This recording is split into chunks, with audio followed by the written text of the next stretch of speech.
Sebelum menonton, jangan lupa like, subscribe, dan tekan tombol lonceng. Selamat menyaksikan. Jakarta International Expo Kemayoran menjadi pusat perhatian dunia e-commerce dengan digelarnya China International E-commerce Industry Expo dan Indonesia E-commerce Product Sourcing Exhibition atau CIAI IPSI 2024. Pameran yang diorganisir oleh China Council for the Promotion of the International Trade atau CCPIT ini berlangsung pada 19 September hingga 21 September 2024. Pameran e-commerce terbesar ini dibuka oleh Deputi Bidang Produk Wisata dan Penyelenggara Kegiatan Kemenparekraf Vincentius Jimadu, didampingi oleh Secretary of CPC Brands CCPIT Commercial Sub-Council Ren Guiying dan Chief Representative CCPIT Representative Office in Indonesia Li Feng. Acara ini bukan hanya sekedar tempat perusahaan menampilkan produk unggulan mereka, tetapi juga bertujuan mendorong pertumbuhan industri e-commerce di Asia Tenggara. CIAI IPSI 2024 menyoroti beberapa sektor utama seperti elektronik dan gadget, fashion dan aksesoris, kecantikan dan perawatan pribadi, peralatan rumah tangga dan furniture, makanan dan minuman, serta produk otomotif dan aksesoris. Total ada 1.000 lebih merek terkemuka yang memperkenalkan produk unggulannya, baik dari Indonesia maupun Tiongkok. Selain pameran produk, acara ini juga menyuguhkan berbagai kegiatan menarik seperti fashion show dari brand internasional, seminar mengenai kebijakan impor Indonesia dan digital marketing, serta workshop dan sesi networking bagi para pelaku industri untuk menjalin kerjasama bisnis baru. Salah satu sorotan utama pameran adalah fokus pada kolaborasi. CIAI IPSI 2024 menawarkan platform bagi perusahaan e-commerce Indonesia dan internasional untuk berkolaborasi. Melalui sesi pencocokan bisnis yang terarah, acara networking yang disusun dengan baik, dan lokakarya interaktif, pameran ini menciptakan lingkungan di mana perusahaan dapat berinteraksi secara langsung, menggali peluang baru, dan membentuk kemitraan strategis yang saling menguntungkan. Sagu telah lama menjadi bahan pokok masyarakat Indonesia. Jenis pati khusus yang diekstraksi dari bagian tengah pohon sagu Metrosylon yang kenyal, yang terdengar eksotis karena merupakan spesies pohon palem yang benar-benar tropis. Banyak ditemukan di hutan dataran rendah dan rawa-rawa di seluruh Asia Tenggara. Terkhusus Indonesia, tumbuh sangat baik di Papua. Sagulicious sudah diproduksi dengan berbagai varian dan rasa seperti original, ubi ungu, buah merah, sawi, kelor, kunyit, buah naga, spirulina, dan cabai merah. Perjalanan mie Sagulicious dimulai dari mimpi kecil di sudut dapur hingga menjadi ikon kuliner sejati. Dari hari pertama penggunaan mie Sagulicious hingga sekarang, Sagulicious selalu berkomitmen pada kualitas dan keaslian. Terbuat dari 100% sagu murni, non-GMO, bebas gluten, dan berindeks glikemik rendah. Mie sagu Sagulicious bukan hanya makanan, tapi juga cerita yang dibagikan dengan dunia. Setiap suapannya adalah bagian dari perjalanan panjang menuju kesempurnaan kuliner. Mie Sagulicious pelopor mie sagu pertama di Indonesia dengan segudang manfaat. Sagu sebagai bahan baku alami tidak cuma enak, tapi juga baik untuk kesehatan pencernaan. Mari kita simak podcast berikut untuk lebih mengenal Sagulicious. Tim Eljon Media melaporkan. Halo sahabat Eljon, kembali lagi dengan saya Mufid. Dan saat ini saya sedang berada di salah satu pameran yang luar biasa sekali. Ini ada CIAI FC 2024 dan di sini juga banyak sekali pameran-pameran dari berbagai macam produk, mulai dari produk dari China dan langsung dari UMKM Indonesia yang didukung dan dikoordinasikan langsung oleh Global Eagle dari Yayasan Eljon Indonesia. Saat ini saya sudah bersama salah satu founder ya Bu ya, dari Sagulicious. Sagulicious, wah luar biasa sekali. Halo Ibu Jenny, betul? Betul, hai. Wah, halo Ibu Jenny, selamat datang ya di podcast kami. Makasih. Luar biasa sekali. Bagaimana kabar Ibu hari ini? Luar biasa. Luar biasa. Semangat ya? Semangat, selalu semangat. Selalu semangat, luar biasa sekali. Mungkin saya boleh sedikit mendengarkan cerita sedikit terkait brandnya nih Bu, Sagulicious. Apa sih yang membuat Sagulicious ini bisa berdiri Bu? Terima kasih atas kesempatannya di Eljon ya. Betul. Kembali lagi saya diberikan kesempatan untuk memperkenalkan sagu. Saya berkomitmen membawa sagu Indonesia mendunia. Wow, luar biasa sekali nih ya misinya ya. Karena inilah kekayaan Indonesia yang harus kita angkat. Wow. Kearifan lokal, ketahanan pangan yang harus kita jaga. Selama Indonesia mempunyai sagu, Indonesia tidak pernah akan krisis pangan sebetulnya. Yes. Ya, betul. kalau nanti ke depan krisis pangan dunia, jagalah hutan kita. Jagalah hutan sagu kita. Saya mau berkampanye. Tanam kembali sagu, jaga kembali sagu, karena disinilah masa depan kita. Inilah lumbung pangan dunia ada di Papua. Wah, luar biasa sekali. Ya, Ini jadi hari salah ini satu kekayaan kita ya. betul, saya memakai yang topi Papua ini menjadi ciri khas dari Sagulisius yang memang sagu ini terbanyak di dunia ini ada di Indonesia. Indonesia ada di Papua, 5,5 juta hektar sagu ada di hutan Papua. Wah, luar biasa sekali. Ya. Saya melihat nih dari tadi Ibu Jenny ini sangat unik ya menggunakan ornamen yang berasal dari Papua ini. Saya penasaran nih sebenarnya apa sih ceritanya Bu di balik ornamen kepalanya ini Bu? Betul. Jadi tahun 2021 saya mendapat undangan khusus dari Bapak Wali Kota Tommy Menurmano ke Jayapura. Wow, luar untuk biasa mendukung acara Pekan Olahraga Nasional PON. PON ya? Ya. Wow. Saat itu saya sudah membuat beberapa olahan makanan dari sagu yang menjadi sagu yang modern, sehingga itu sampailah ke beliau. Oke. Jadi saya diundang. Saat itu beliaulah yang memberikan saya topi Papua dipakai. Kemudian beliau menobatkan saya sebagai Queen of Sagu Millennial. Wow, luar biasa sekali. Karena beliau ya. tuh seneng banget ternyata loh. Sagu kita yang turun-temurun di Papua itu taunya cuma jadi papeda. Ya. Kok bisa sih jadi mie, pasta, kemudian keripik, dan masih banyak lagi turunan-turunan yang mempunyai warna-warna yang indah ini gitu. Jadi akhirnya saya mendapat kesempatan, saya tinggal di Papua 3 bulan.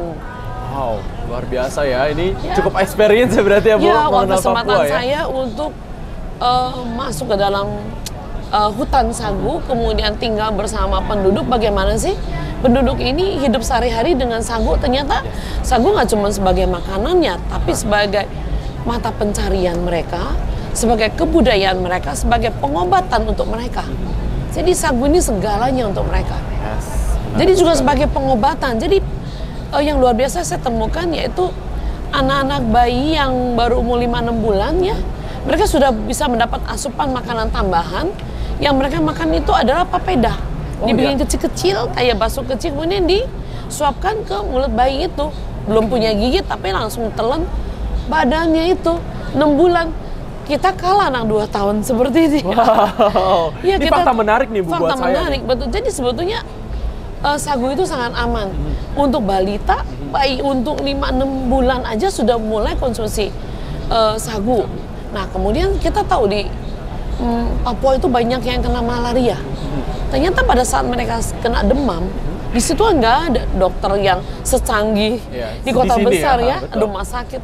Ternyata pengobatan mereka itu cukup sederhana. Papeda cair, ya panas-panas diminum. Setelah mereka minum 2 gelas, itu mereka akan mengeluarkan keringat basah semua. Demam mereka turun. Itu menjadi obat tradisional dan menjadi turun-temurun. Jadi kalau kita yang sehari-hari kita bisa mengkonsumsi sagu, betapa sehatnya kita. Yes. Karena sagu itu non-GMO, karena tidak ada tanam sagu. Kita tanya saudara kita yang dari Indonesia Timur, mereka nggak tahu bagaimana tanam sagu. Ya, betul. Taunya tebang. Nah, dari situlah saya melihat sagu nggak punya musuh. Oke. Sagu tidak punya ulat, sagu tidak punya hama. Jadi sagu nggak perlu ada pestisida. Sagu juga nggak perlu dikasih pupuk. Dia tumbuh di alam yang begitu subur. Jadi di mana ada sagu, di situ lingkungan akan terjaga sangat baik. Jadi nggak ada alasan kita untuk tidak menjaga sagu kita. Yes. Jadi kalau sagu nggak akan habis selama kita tidak mengganti lahan sagu ini. Jadi tetap dia akan bertumbuh. Dia seperti apa ya, pohon pisang, seperti bambu. Potong satu akan tumbuh terus. Menjamur ya di mana-mana ya akhirnya. Betul, ya. betul. Wah, luar biasa sekali. Jadi sebetulnya kita kembali ke masa lalu. Banyak yang bertanya, Indonesia ini aslinya apa sih makannya? Kalau Indonesia sekarang kan selalu punya moto, belum makan nasi, Belum nasi kenyang. belum kenyang. Betul.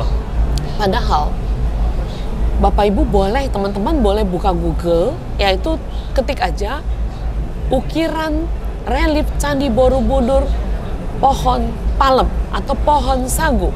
Ternyata di abad ke-7 ke-8 itu terukir di sana pada zaman kerajaan Majapahit, Sriwijaya. Itu Nusantara kita tuh sagu semua. Wow. Jadi Pulau Jawa ini dimanapun tuh pohon sagu. Jadi dari dulu tuh ternyata makanan asli dari Indonesia itu adalah sagu. Mau lagi buktinya, kita tahu bahasa Jawa itu nasi itu sego. Sego. Kemudian bahasa Sunda apa? Sangu. Iya betul. Sego, sangu. Semuanya tulisan bahasa dari sagu semua. Nah, beras dari mana? Ternyata beras dari India. Gandum dari mana? Ya sudah, dari Belanda mungkin dia bawa ya. Nah, kenapa kita meninggalkan makanan tradisional nenek moyang kita yang memberikan kita begitu banyak kebaikan? Saya percaya kalau Indonesia kembali makan sagu, maka penderita diabetes akan turun drastis. Yang kita perhatiin bahwa sekarang penderita diabetes kita ini meroket ke atas. Yes. Betul ya? Bayi anak-anak yang di bawah umur ya, yang kita bilang 7 tahun, 8 tahun, sudah banyak yang gagal ginjal, cuci darah. Ini apa fenomenanya? Wah, ini kritis jadi kan? masalah kita bersama ya. Dan sagu merupakan salah satu solusinya. Karena multifungsi ya, Ibu ya. Ada bisa menyembuhkan penyakit. Ini pasti ini gluten free kita jelasin. Yes, betul sekali. Dan produknya juga bermacam-macam ya. Ini ada apa aja nih Bu? Ada pasta. Iya, creamy curry. Ini kita ini rasanya ada creamy curry. Wah, luar biasa. Ini banyak sekali. Tom yum, ada ramen. Ya. Wah, luar biasa sekali. Ada pasta, mie, keripik. Dan juga warna-warni ini semua dari bahan alami. Yes. Pink warna merah ini dari buah naga. Kemudian hijau ini dari moringa, spirulina. Kuning ini dengan kunyit. Jadi saya juga mendapat pada tahun 2021 November kami bersyukur diberikan oleh Pak Jaya Suprana 2 rekor muri sekaligus. Apa tuh? Yaitu sebagai the pioneer pasta, mie dan pasta dan keripik varian. Kemudian yang kedua adalah the most varian. Kita sudah membuat lebih dari 100 macam varian. Iya. Ada sebetulnya kita punya banyak macam. Warna biru dari bunga telang, warna ungu dari ubi ungu. Kemudian masih ada daun kale ya. Superfood semua. Original ya? Original, organik. Nature ya? Natural. Wow, luar biasa sekali. Ini kalau misalnya kita mau beli di mana nih, Bu? Gampang banget ya. Buat yang penasaran mau coba nih rasanya, boleh meluncur ke Sagolicious Cafe Resto. Kami punya tempat untuk teman-teman coba. Kita punya cafe. Kita buka dari jam 7 pagi sampai jam 2 pagi. Ada live musik. Jadi buat teman-teman yang penasaran mau tahu apa itu sagu, datang aja langsung di Google, dicek aja Sagolicious Cafe Resto. Di situ kami menyiapkan masakan dari sagu itu dari Nusantara sampai ke ke Western. Karena ada makaroni, ada juga pasta, spaghetti, kemudian variatif sekali ya. Iya. Kemudian ada kue tiaw goreng, mie goreng, ya semua dari sagu. Jadi bisa langsung saja ya. Untuk mau membelinya juga bisa ini langsung. Online. Yes. Di online di supermarket modern sudah pada ada. Seperti Diamond Supermarket, kemudian Farmers, Sesa, dan masih banyak modern market yang menyediakan Sagolicious. Kalau di e-commerce gimana, Bu? E-commerce Ada? Ada di Tokopedia, Shopee, gitu ya. Wah, luar biasa sekali ya. Pertanyaan terakhir nih, Bu, kira-kira harapannya untuk Sagolicious, terutama di acara ini nih, kan internasional kan, acaranya ada China juga. Harapannya apa nih untuk sagu? Apakah mungkin ada harapan untuk go internasional nih mungkin? Ya, pasti. Sudah pasti. Jadi kami juga banyak tadi mendapat banyak pertanyaan ya, antusias dari para peserta dan juga pengunjung ya. Apa sih sagu itu gitu ya? Saya harus mencerita panjang juga untuk pendatang, terutama dari China. Mereka nggak tahu itu sagu. Aduh, sagu seneng banget. Kayaknya China itu semua punya, tapi sagu nggak punya. Wah, ini unik ya, semua keunikan kita gitu, identitas kita sendiri gitu ya. Ini punya kita loh, luar Indonesia biasa loh, jangan diakuin yang lain ya. Jadi sekali lagi saya katakan bahwa mari. Tahun lalu saya diundang ke Simposium Sagu di Tokyo ke-14. Wow. Bayangin, Jepang aja bisa mengadakan Simposium Sagu internasional. How about Indonesia? Saya berharap tahun depan akan diadakan di Indonesia Simposium Sagu internasional. Mudah-mudahan Aljon juga bisa bantu amin. Semoga bisa kita berkolaborasi untuk membuat itu ya, Bu. Mungkin kita akan bikin sebuah pameran sagu nasional ya, internasional ya. Kenapa enggak ya, Aljon ya? Pastinya. Kalau ada di Jepang, kemudian ada di tahun ini katanya di Malaysia. Wah, sedangkan kita tahu di Malaysia sagunya hampir nggak ada lah kita bilang ya, kecil sekali. Tapi mereka punya sagu dari mana? Mereka ambil dari Indonesia.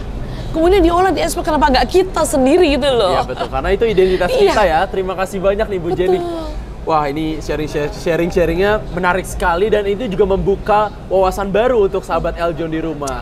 Saya terbuka ya satu kali buat teman-teman, adik-adik ya, banyak pemuda ya, buat yang tertarik untuk berbisnis, berkolaborasi dengan Sagulisius, welcome. Saya akan membuka banyak opportunity kerjasama bermitra untuk membuka banyak kafe yang berbasis Sagulisius, yang tentu akan banyak lagi variasi-variasi yang baru, yang dimana komitmen saya adalah terus menjadi pejuang sagu. Wah, luar biasa, sampai go to internasional. Luar biasa. Terima kasih banyak Bu Jenny atas berbaginya. Semoga Sagulisius dapat terus meroket seluruh Indonesia bahkan seluruh dunia. Baik, terima kasih banyak. Dadah Sobat Ejol semua, sampai jumpa di podcast selanjutnya. Dadah. Sampai jumpa, jangan lupa makan sagu. Yes.